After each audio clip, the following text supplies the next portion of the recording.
안녕하세요. 함잠보 케냐 윤진수 선교사입니다. 오늘은 케냐 선교 이야기 세 번째 시간을 통해서 적극적으로 하나님께 순종할 때 치유와 회복의 열매가 있습니다 라는 주제로 저의 간증을 통해서 사랑하는 우리 성도 여러분과 함께 나누기 원합니다. 먼저 이 적극적 순종이라는 의미가 무엇일까를 제가 한번 예를 통해서 말씀드리기 원합니다. 제가 우리 마을에서 이렇게 나가서 앉아 있다 보면은 아이들이 노는 것이 보입니다. 제가 그 아이들을 그냥 볼 때는 아이들이 지금 놀고 있구나 라고 생각하게 됩니다. 그런데 제가 더 적극적으로 그 아이들을 사랑하는 마음으로 보기 시작하면 좀 더 많은 것을 보게 됩니다. 아이가 놀고 있구나. 그런데 저 아이가 옷이 많이 헐었구나. 또는 이 아이가 놀고 있는데 신발 없이 맨발로 놀고 있구나. 이렇게 보게 되는 거죠. 그런데 더 적극적인 마음으로, 더 사랑의 마음으로 정말 이 아이가 어떻게 이 아이의 삶은 어떨까라는 마음을 가지고 보면 그 아이의 행동까지도 이렇게 보게 됩니다. 근데 이 아이가 만약에 이렇게 손을 긁는다든지 발을 자꾸만 만지다든지 그러면은 제가 뭔가를 물어보고 싶어지죠. 그게 뭐냐면 얘야 좀 이리 좀 와볼래? 하면 아이가 옵니다. 그러면 제가 이렇게 아이의 손을 봅니다. 그 아이의 손을 보면 문제가 있는 경우에는 마치 피부병과 같이 이렇게 볼록하게 튀어나온 것들이 보일 때가 있습니다. 우리가 그거를 이렇게 바늘 같은 것으로 이렇게 집어내면 그게 사실은요 그 안에 살을 파먹고 들어가는 벌레가 있습니다. 지거라는 벌레죠. 흙 속에 사는 벼룩과 같은 벌레입니다. 그런데 이 아이들이 그렇게 벌레가 들어가는지도 모르고 살을 파먹고 들어가는지도 모르고 그렇게 지내는 거죠. 그래서 제 아내가 그런 아이들을 볼 때마다 많이 이렇게 벌레들을 빼준 적이 있습니다. 그리고 그 아이를 보면서 더 생각할 때 선교사로서 이 아이가 부모님들이 이 아이를 돌봐줄 수 있는 상황이 안 되는 가정이구나 까지 생각하게 되고 또 선교사로서 할 수 있는 일들은 하게 되는 것이죠. 도울 수 있는 것은 돕게 되는 것이죠. 하나님께 대한 우리의 적극적인 순종이 무엇일까요? 저는 하나님께 대한 적극적인 순종을 하나님을 향한 적극적인 사랑으로 표현하고 싶습니다. 하나님께서 우리에게 주신 가장 큰 계명이 무엇일까 함께 생각해 보기 원합니다. 마태복음 22장 37절에서 40절 말씀 제가 읽어보겠습니다. 예수께서 이르시되 내 마음을 다하고 목숨을 다하고 뜻을 다하여 주 너의 하나님을 사랑하라 하셨으니 이것이 크고 첫째 되는 계명이요 둘째도 그와 같으니 내 이웃을 내 자신같이 사랑하라 하셨으니 이 두 계명이 온 율법과 선지자의 강령이니라. 사랑하는 성도 여러분, 우리가 하나님께 왜 순종할까요? 사랑하기 때문에 순종합니다. 하나님께서 우리를 사랑해 주셨고 그 사랑을 우리가 알기 때문에 예수 그리스도 안에서의 그 사랑을 우리가 알기 때문에 우리가 사랑하지요. 그리고 하나님을 사랑하기 때문에 순종하게 되는 것입니다. 더 사랑할수록 더 적극적으로 사랑하게 되는 것이지요. 하나님을 온 마음으로 사랑하고 이웃을 내 몸과 같이 사랑할 때 하나님께서는 치유와 회복의 열매가 맺게 은혜를 베풀어 주십니다. 우리의 매일의 삶 가운데 선교지뿐만이 아니라 우리의 매일의 삶, 이곳 워싱턴에서의 삶 가운데도 우리가 때로는 방해가 있고 도전이 있을 수 있습니다. 특별히 우리의 가정이 다시 한번 복음으로 일어나려 할 때, 예배로 일어나려 할 때, 또 우리의 자녀들 정말 신앙으로 자라나려 할 때, 우리가 더 기도하고자 할 때 여러 가지 어려움이 있고 도전이 있고 방해가 있을 수 있습니다. 그러나 우리가 그때 하나님을 사랑하고 또 하나님께서 우리를 사랑하심을 기억하고 하나님께 적극적인 사랑의 마음으로 가고 또 순종할 때 하나님께서는 그 상황 가운데서도 우리에게 은혜를 베풀어 주셔서 우리가 치유와 회복의 은혜를 경험할 수 있게 해주시는 것이지요. 선교사로 섬기면서 참 감사한 것은 하나님의 말씀을 선포하고 예수 그리스도의 복음을 전할 때 영적으로 무너져 가던 곳, 영적으로 어두움이 있던 곳에 주님의 말씀으로 인해서 그곳이 보수되어지고 또 재건되어지는 것을 봅니다. 하나님의 말씀이 선포되어질 때에 믿음이 없던 한 부족 지역에 그들이 예수님을 믿는 믿음이 생기게 되고 믿음으로 인하여 소망을 가지게 되고 소망을 가지기 때문에 하나님을 사랑하게 되고 이웃까지도 사랑하게 되는 것이지요. 그런 주님의 치유와 회복의 그 역사를 보면서 선교사로서 참 감사하게 됩니다. 그런데요, 그런 과정 가운데 하나님의 말씀을 선포하면서 영적으로 무너진 곳을 보수하고 재건할 때 그 과정 가운데 그것이 항상 순탄하게 이루어지지는 않는 것 같습니다. 그때마다 도전이 있고 방해가 있지요. 성경적인 예로 들자면 느헤미야가 성벽을 재건할 때 산발락과 도비아가 방해한 것을 우리가 잘 알고 있습니다. 큰 어려움을 느헤미야와 이스라엘 백성에게 주었지요. 또한 바울이 복음을 전하고 선교할 때 은세공업자 데메드리오가 그 지역의 사람들을 나쁜 말로 동요시켜서 소요가 크게 일어나서 또 선교의 길을 막으려 했던 것, 도전과 방해가 됐던 것을 우리가 알고 있습니다. 그러나 그때마다 우리가 주님을 사랑하는 그 사랑을 기억하면서 그리고 주님 앞에 더욱더 적극적인 순종으로 느헤미야와 같이 바울과 같이 나갈 때 주님께서 치유와 회복의 은혜를 주시는 줄 믿습니다. 저에게도 비슷한 일이 있었습니다. 지난 일기 사역지에서 있었던 일입니다. 교육의 혜택이 전혀 없는 곳, 영적으로는 조상신을 너무 두려워하고 또 무당을 무서워하는 그런 지역이었습니다. 그리고 환경적으로는 물도 없고 너무나 많은 질병들이 있고 또 가난 때문에 힘든 가운데 있는 그런 특별한 지역이었죠. 그곳에 학교가 없었기 때문에 저희가 먼저 교회를 개척하고 학교를 통해서 우리가 교육 선교를 통해서 그곳의 어린이들과 또 그곳 주민들에게 예수님의 복음을 전하기 위해서 그렇게 노력할 때였습니다. 그때 어떤 한 학교에 관계된 지도자 한 분이, 부족 지도자 한 분이 저희의 선교의 사역을 방해하기 시작하셨어요. 왜냐하면은 그 이유는 그분이 그 학교를 통해서 개인적인 이익을 얻고 있으셨던 것이죠. 올바른 방법이 아닌 잘못된 방법으로 아이들이 받아야 할 혜택을 자신이 얻는 그런 일을 통해서 이런 잘못된 이익을 얻고 있었는데 선교사가 들어와서 모든 것을 바로잡으려 하고 또 하나님의 말씀을 통해서 무엇이 옳고 어떻게 살아야 하는지를 그렇게 얘기하고 가르치니까 자신의 그런 이익이 어떤 그 이익이 또 손해를 보면서 그것이 방해가 되니까 이 선교사를 이제 쫓아내려고 그렇게 일하기 시작했습니다. 그래서 헛소문을 통해서 또 거짓을 통해서 이 선교사가 나쁜 선교사라고 그 주민들에게 그렇게 일을 하기 시작했어요. 그러면서 상황이 많이 안 좋아졌습니다.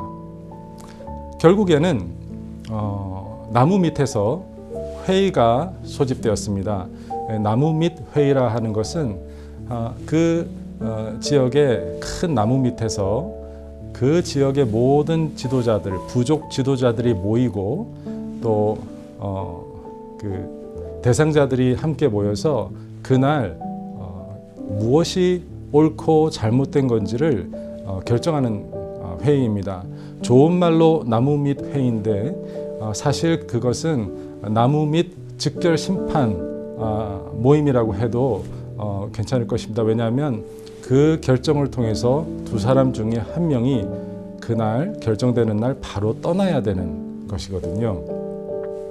그날이 잡힌 것이죠.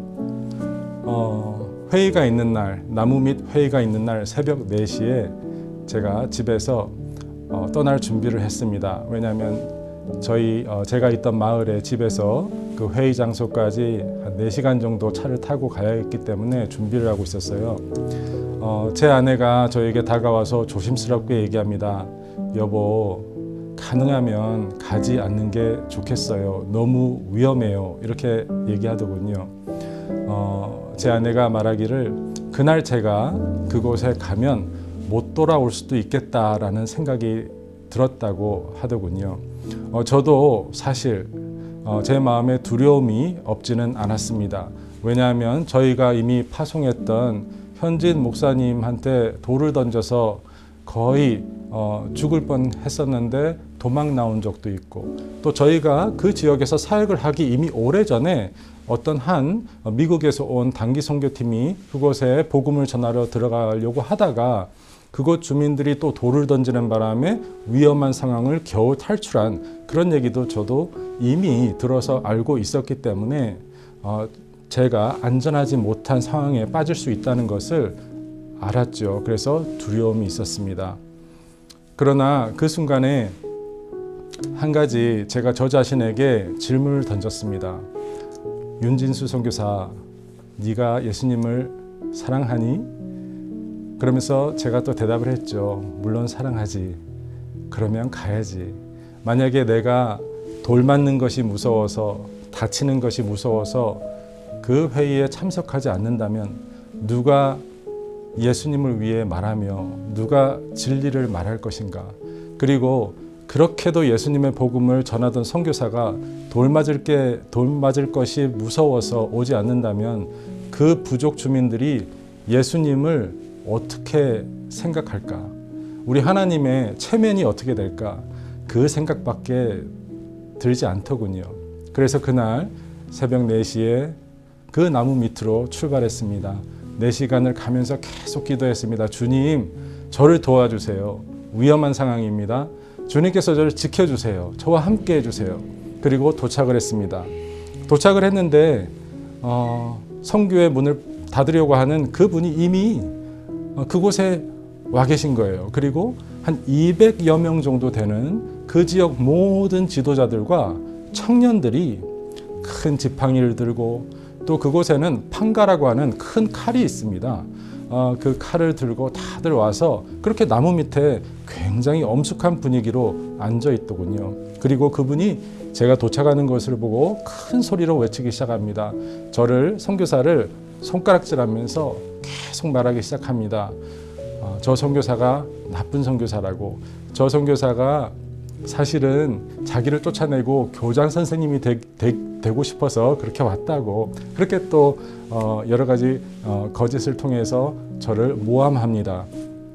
그렇게 한참을 얘기한 다음에 자리에 앉으시는 걸 보고 제가 일어나서 저의 얘기를 시작했습니다. 그저 진리만을 말했습니다. 그리고 예수님의 복음을 전하기 위해서 왔고, 또 우리 하나님께서 이 아이들을 사랑하셔서 그래서 선교사가 온 곳이라고, 그렇게 진리만을 말하고 앉았습니다. 그러자 그분이 다시 일어나서 큰 소리로 얘기하기 시작하는 거예요. 그런데요, 약간 저하고 멀리 떨어지지 않은 곳에 앉아있던 부족 지도자 한 분이 옆에서 갑자기 그 판가라고 하는 길이가 한 이 정도 되는 칼인데 그 칼을 꺼내시는 거예요. 그러면서 갑자기 그 옆에 있는 바위에다가 칼을 갈기 시작하시는 거예요. 큰 소리로 칼을 계속 가시는 거예요. 제가 그 모습을 보면서 얼마나 깜짝 놀랐는지 제가 마음으로 주님, 이제 결국 칼까지 보는군요. 그렇게 정말 상상치 못했던 일이었기 때문에 그렇게 놀랐습니다. 그리고 계속 그분이 얘기를 하는데 조금 있다가 또 옆에 있는 한 부족 지도자분이, 거기는 이렇게 뱀을 만날 때 그 뱀을 치우기 위해서 긴 지팡이를 가지고 다닙니다. 그 지팡이를 꺼내 들더니 옆에 있는 바위에 그 지팡이를 계속 큰 소리로 치기 시작하는 거예요. 그 순간에 저는 더 놀랬죠. 더 두려운 마음도 들고요. 계속 마음속으로 주님 도와주세요. 살려주세요. 이 회의에서 진리가 밝혀지게 해주세요. 그런데 칼을 갈고 지팡이로 바위를 치고 있는데 그분이 큰 소리로 선교사가 잘못된 거라고 얘기하시던 그분이 목소리가 점점 작아지기 시작하는 거예요. 그리고 조금 있다가 조용히 자리에 앉더군요. 나중에 알고 보니 그분이 말하는 그때의 칼을 간 것은, 그리고 지팡이로 바위를 내려친 것은 그분들이 당신이 거짓말하는 걸 이제 알았으니까 자리에 앉으라는 신호였다고 하더군요. 하나님께서 하나님의 진리가 승리하게 해주신 것이지요. 선교사의 그 사역을, 선교의 길을 주님께서 문이 닫히려고 할 때, 무너져 내려갈 그럴 위험에 있을 때 하나님께서 그 상황 가운데 하나님께서 일하시고 역사하시고 진리가 이기게 하시고 선교의 문이 닫히지 않게 하나님께서 보호하신 것이지요. 그날 회의가 끝나고 집으로 다시 운전을 하고 왔습니다. 그리고 저녁에 집에 도착해서 기절하듯이 그렇게 잠이 들고 말았습니다. 그 다음날 아침에 눈을 떴습니다. 눈을 뜨니 익숙한 케냐식 천정이 보이고 꽃무늬 있는 천정이 보이고 또 다른 아침이 밝았더군요. 그런데 그 순간에 제가 바로 마음속에 그렇게 기도를 드렸습니다. 주님, 감사합니다. 제가 위험한 순간에 주님께서 와달라고, 제가 주님을 위해서 가니까 저에게 와주셔서 저를 지켜주시고 도와주시고 제가 담대히 말할 수 있게 해주시고 주님께서 함께 해주세요라고 기도했는데 주님께서 와주셨군요. 제가 간 곳에 와주셨어요. 그렇게 감사하는 마음을 드리는데 그때 주님께서 제가 생각지 못했던 깨달음을 주셨습니다. 어떤 깨달음이었냐면 내가 먼저 간 게 아니고 주님께서 그곳에 이미 먼저 계셨다는 것이지요. 그리고 선교의 문이 닫히려 하는데 누군가, 내 종이 그곳에 와서 주님의 입이 되고 손이 되어서 주님의 진리의 말씀을 선포하고 하나님 나라를 선포하고 죄와 거짓과 싸워서 선교의 문이 닫히지 않게 순종할 사람을 불렀을 때 제가 부족하나마 그곳에 순종함으로 와서 주님의 입이 되어 그곳에서 진리의 말씀을 전하고 그리고 주님 위해서 제가 얘기했다는 것이지요. 순종했다는 것이지요. 저는 그 깨달음을 통해서 다시 한번 생각하게 됐습니다. 어떤 어려움이 있고 도전이 있고 방해가 있다 하더라도 또 두려움이 있다 하더라도 나를 사랑하시는 주님을 생각하고 내가 사랑하는 주님을 생각하고 적극적으로 순종할 때 하나님을 위해서 행동할 때 주님께서 보호해 주시고 인도해 주시고 저를 사용해 주시는구나. 주님의 영광 위해서, 주님 나라 위해서 주님께서 계신 곳에 내가 가고 주님의 시선이 머무는 곳에 나의 시선도 머물고 주님의 마음이 있는 곳에 주님께서 말씀하시기 원하는 곳에 내가 순종해서 가서 주님의 손과 발이 되는 것이 중요하구나. 그 나무밑 회의의 결과로 그 지역에는 이전보다 더 큰 영적 부흥이 일어났습니다. 우리 학생들, 그때 650명 되는 학생들이었어요. 그 학생들은요, 일부 다처제 때문에 그런 특수한 문화 때문에 특별히 아버지들의 사랑을 받지 못하고 자란 아이들입니다. 그리고 여자아이들은요, 특별히 12살, 13살, 14살만 되면 강제 시집을 보내줘요. 내가 원치 않아도 아버지가 이 아이들을, 딸들을 강제 시집을 보내버리는 거예요. 그리고 소를 받아요. 그러니까 결국에 팔려가는 거나 마찬가지예요. 그런 아픔을 겪고 있는 아이들, 물이 없고 또 질병이 많은 그곳에서, 그래서 그 아이들하고 제가 이렇게 얘기하다 보면 아이들의 얼굴에서 웃음을 보기가 참 힘듭니다. 특별히 제가 아이들한테 얘들아, 엄마 아빠는 어떠시니? 라고 이렇게 엄마 아빠에 대해서 물어보면 10명 중에 9명은 바로 고개를 옆으로 돌려버려요. 그리고 얼굴이 어두워집니다. 그런 아이들인데 그 아이들이 이 학교에 와서 도피처가 된 거예요. 이 학교가 도피처가 된 거예요. 그래서 이 아이들이 학교에서 그날 이후로 정말 계속해서 예배하는 은혜가 있었습니다. 그래서 매일 저녁 밤 10시부터 찬양하고 예배하는 시간이 있었어요. 그리고 더 감사한 것은 얼마 후부터 이 학생들이 자발적으로 새벽 4시부터 새벽 기도를 하기 시작했습니다. 자발적으로요.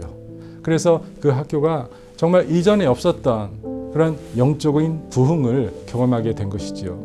만약에 제가 그때 돌 맞는 것이 두려워서 그리고 그것 때문에 그 상황과 타협을 했다면 그리고 순종이라는 이름 하에 저 자신이 그곳에서 타협하고 가지 않았다면 다음에 하면 되지, 다음에 더 좋은 상황에 하면 되지라고 저 자신이 타협하고 가지 않았다면 어땠을까요? 그 아이들의 하나님을 찬양하는 찬양 소리와 하나님께 기도하는 기도 소리와 예배 소리는 아마도 당분간 없었을 것입니다. 그리고 무엇보다도 선교의 문이 닫혔을 수도 있어요. 다시 선교의 문을 열려고 하면 더 오랜 시간이 걸렸을 수도 있습니다. 사랑하는 성도 여러분, 우리가 매일매일 삶 속에서 이런 도전이 있을 수가 있습니다.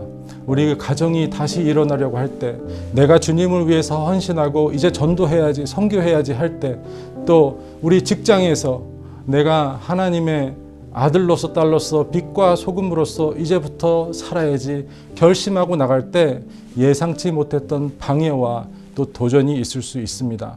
그러나 사랑하는 여러분, 우리가 하나님을 사랑하는 그 마음, 하나님께서 나를 사랑하셨기 때문에 십자가에서 죽으신 하나님을 생각하면서 나 또한 하나님을 사랑해요. 나 또한 주님을 언어하고 싶어요. 내가 하나님을 높여드리고 싶어요. 그 마음으로 더 적극적인 사랑으로 더 적극적인 순종을 할 때 그곳에 하나님께서 은혜를 부어주시고 치유와 회복의 역사가 있는 줄 믿습니다. 그 이후로 제가 매일 일어나면 아침에 주님께 이렇게 기도해요. 정말 매일매일의 기도의 루틴이 되어버렸습니다. 주님, 오늘 제가 무슨 일을 할 텐데 주님께서 도와주세요. 그 기도를 하기 전에 하나님, 오늘 하나님의 마음이 어디 있으신지를 저한테 보여주세요. 오늘 주님의 시선이 머무는 곳이 어디인지를 보여주세요.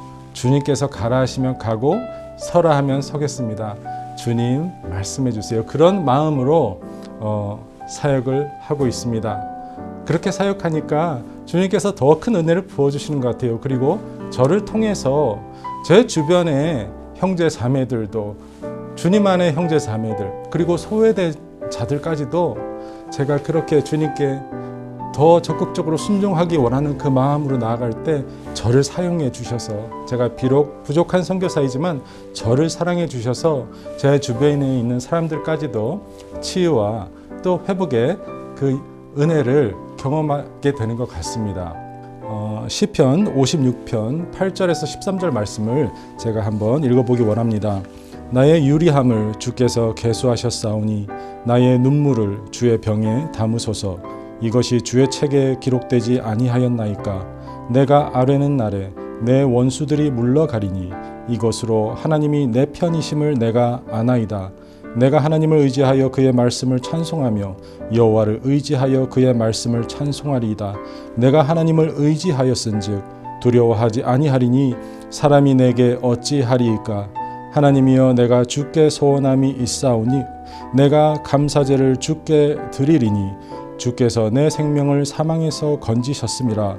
주께서 나로 하나님 앞 생명의 빛에 다니게 하시려고 실족하지 아니하게 하지 아니하셨나이까. 지금 상황 가운데 주님께서 주님의 나라 위하여, 주님의 영광 위하여 또 치유와 회복의 은혜를 주시려고 찾으시는 한 사람이 있습니다. 그 한 사람이 여러분이 되기를 간절히 축원합니다. 우리가 도전과 방해 또 여러 가지 환경적인 적인 조건에 두려워하지 않고 더 적극적으로 하나님을 사랑하기 때문에 순종하면 분명히 하나님께서 우리와 함께 하시고 지켜주실 줄 믿습니다. 주님, 오늘 주님의 마음이 특별히 있으신 곳이 있나요? 오늘 주님의 시선이 머무는 곳이 있나요? 라고 기도할 때 주님께서 한 선교사님을 생각나게 해주셨습니다. 이 선교사님은 마라퀻 부족 선교사님입니다. 그런데 옆 부족, 다른 이웃 부족으로 선교사로 간 것이지요. 그런데 이 부족은 우리 마라퀻 부족을 너무나 힘들게 하는 부족입니다. 갑자기 와서 소를 뺏어가기 위해서 사람들을 죽이고 그리고 소를 다 가지고 가버리는, 우리 마라퀻 부족한테는 소가 큰 재산인데 가진 것 전부인데 그렇게 이 부족들이 와서 사람을 죽이고 소를 빼앗아가는 그런 부족이에요. 그런데 이런 원수 같은 부족의 땅에 이 마라퀻 부족 선교사님이 선교사로 가신 것이죠. 그 선교사님 이름이 데이빗 코안바이라고 하는 선교사님인데 그 선교사님을 계속 제 마음에 생각나게 하시더군요. 그래서 준비하고 그 선교사님이 계신 곳으로 갔습니다.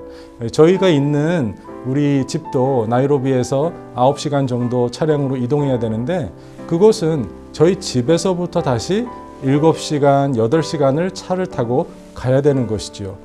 그곳에 출발해서 길을 떠났습니다.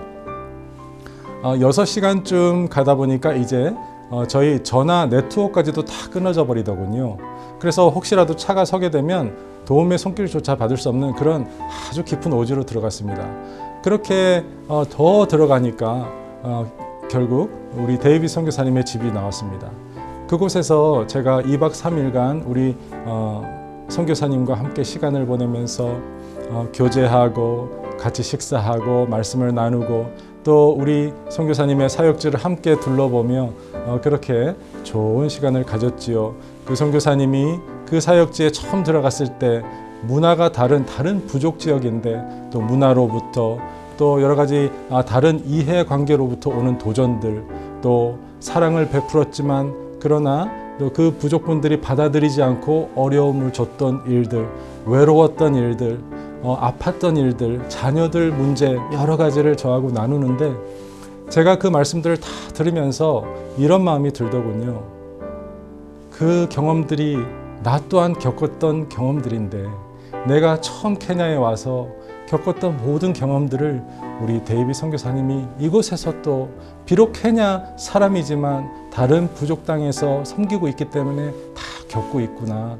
그러면서 이분을 공감하고 동감하게 됐습니다. 그러니까 그분을 더 이해하고 또 그분에게 제가 할 수 있는 만큼 또 사랑을 베풀고 그렇게 좋은 시간을 2박 3일 보내고 이제 떠나려고 했죠. 떠나려고 하는데 그 선교사님이 저한테 그렇게 말씀하시는 거예요. 선교사님, 정말 선교사님이 우리 이 지역까지 방문해 줄 줄은 상상도 못했습니다 라고 말씀하시는 거예요. 그러면서 저의 방문을 통해서 큰 힘을 얻었다고 말씀해 주시는 거예요. 큰 격려가 되었다고.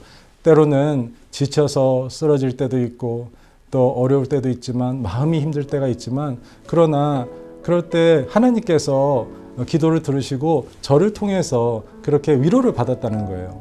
그 얘기를 듣고 저는 다시 집으로 돌아왔습니다. 돌아오는 길에 그런 마음이 들어요. 하나님께서 그런 생각을 주셨습니다. 네가 겪었던 모든 어려움들, 선교사로서 외로웠던 것, 또 문화로부터 오는 어려움, 여러 가지 사람들로부터 또 질병으로부터 또 모든 내려놔야 됐던 것들, 또 우리 자녀들, 우리 기쁨, 사랑, 온유를 주님께 드리며 또 부모로서 안타까웠던 일들이 있을 때마다 주님께 울부짖었던 그 순간들, 그것들이 다 그 경험을 통해서 나의 사랑하는 종 데이빗 선교사에게 큰 위로가 되었단다. 그렇게 마음을 주셨어요. 근데 그 깨달음을 제가 이렇게 깨닫게 되는데 너무 감사한 거예요. 그렇죠, 주님. 제가 그 당시에는 힘들고 어려웠지만 그러나 그때도 주님께서는 모든 것을 공급해 주시고 저를 지켜주셨습니다. 우리 가족을 지켜주셨습니다. 그리고 저를 사랑하시듯이 저를 지켜주셨듯이 우리 데이빗 선교사님도 주님께서 지켜주고 계시군요. 그리고 저의 그 모든 경험들이 그저 어려운 것으로 끝난 게 아니라 우리 데이빗 선교사님의 눈물을 닦아주는데 귀하게 사용이 되었군요. 마치 보석과 같았군요. 라고 주님께 감사하는 마음을 드리게 되었습니다. 사랑하는 성도 여러분, 우리가 선교적인 삶을 살아갈 때 아프리카 오직뿐만이 아니라 이곳 워싱턴에서도 어려움과 방해와 도전이 있을 때가 있습니다. 그리고 우리가 눈물을 흘릴 때가 있고 주님 앞에 하염없이 정말 말도 나오지 않아서 흐느낄 때가 있습니다. 그런데요, 하나님께서는 그 모든 것들을 절대로 헛되이 보내지 않으십니다. 왜냐하면 하나님께서는 우리를 사랑하시기 때문이지요. 그리고 우리가 하나님의 그 사랑을 기억하고 나 또한 하나님 사랑합니다. 나 또한 예수님, 그 무엇보다도 예수님을 사랑합니다라는 그 마음으로 적극적인 순종으로 나아갈 때 하나님께서는 우리가 경험했던 어려움들을, 우리가 흘렸던 눈물들을 주님의 영광 위하여 다른 사람들을 또 치유하고 회복시키기 위하여 보석과 같이 사용하신다는 것입니다. 사랑하는 성도 여러분, 저와 여러분 모두 함께 이 땅에서 살아가면서 좀 더 적극적인 주님을 사랑하는 그 마음으로, 주님께 순종하는 마음으로 매일매일 승리하시기를 간절히 원합니다. 성경 구절을 한 번 더 읽기 원합니다. 여호수아 1장 9절 말씀입니다. 내가 네게 명령한 것이 아니냐. 강하고 담대하라. 두려워하지 말며 놀라지 말라. 네가 어디로 가든지 네 하나님 여호와가 너와 함께 하느니라 하시니라. 마태복음 6장 33절입니다. 그런즉 너희는 먼저 그의 나라와 그의 의를 구하라. 그리하면 이 모든 것을 너희에게 더하시리라. 어떤 상황에서든지 주님께서 찾으시는 그 한 사람이 우리가 되면 좋겠습니다. 그리고 하나님을 전심으로 사랑하며 날마다 하나님의 나라를 선포하며 승리를 선포하며 주님을 높여드리는 우리 모든 KCPC 성도님들 되시기를 간절히 축원합니다. 감사합니다.